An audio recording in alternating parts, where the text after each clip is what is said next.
AP CM Chandrababu ఇవాళ ఢిల్లీలో పర్యటించనున్నారు. విదేశీ పర్యటన ముగించుకొని సోమవారం అర్ధరాత్రి దాటిన తర్వాత ఢిల్లీ చేరుకున్నారు. ఇవాళ ఉదయం 10:30 కేంద్ర జలశక్తి శాఖ మంత్రి సిఆర్ పాటిల్ ను కలవనున్నారు. గోదావరి బనకచర్ల ప్రాజెక్టుపై చంద్రబాబు ఫోకస్ పెట్టారు.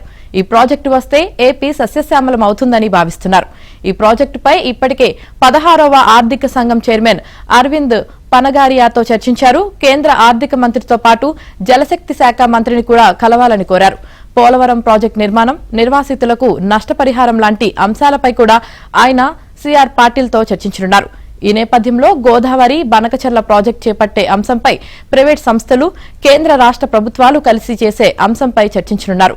11:30 న్యాయశాఖ మంత్రి అర్జున్ రామ్ మేఘవాల్తో భేటీ కానున్నారు.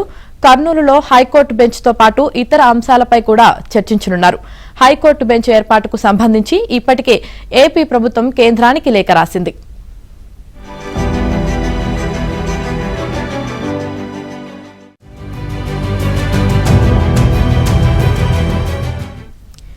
ఇక మధ్యాహ్నం 2 గంటలకు కేంద్ర హోంమంత్రి అమిత్ షాతో సమావేశం కానున్నారు. విజయసాయిరెడ్డి రాజీనామాతో ఖాళీ అయిన రాజ్యసభ స్థానానికి ఉప ఎన్నికకు నోటిఫికేషన్ వచ్చింది. ఈ నెల 29వ తేదీన నామినేషన్లకు తుది గడువుగా నోటిఫికేషన్లో పేర్కొన్నారు. వచ్చే నెల 9వ తేదీన ఎన్నిక జరగనుంది. దీంతో అభ్యర్థి ఎంపికపై చంద్రబాబు అమిత్ షాతో భేటీ కానున్నారు. అయితే బీజేపీ వర్గాలు మాత్రం విజయసాయిరెడ్డితో తామే రాజీనామా చేయించామని, అందుకే ఈ స్థానాన్ని తమకే ఇవ్వాలని పట్టుబడుతుంది.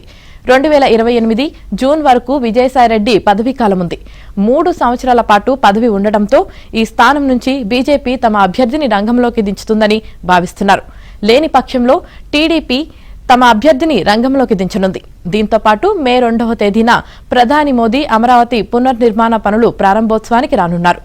మోదీ పర్యటన ఏర్పాట్లతో పాటు తాజా రాజకీయ పరిణామాలను కూడా చంద్రబాబు అమిత్ షాతో చర్చించనున్నారు.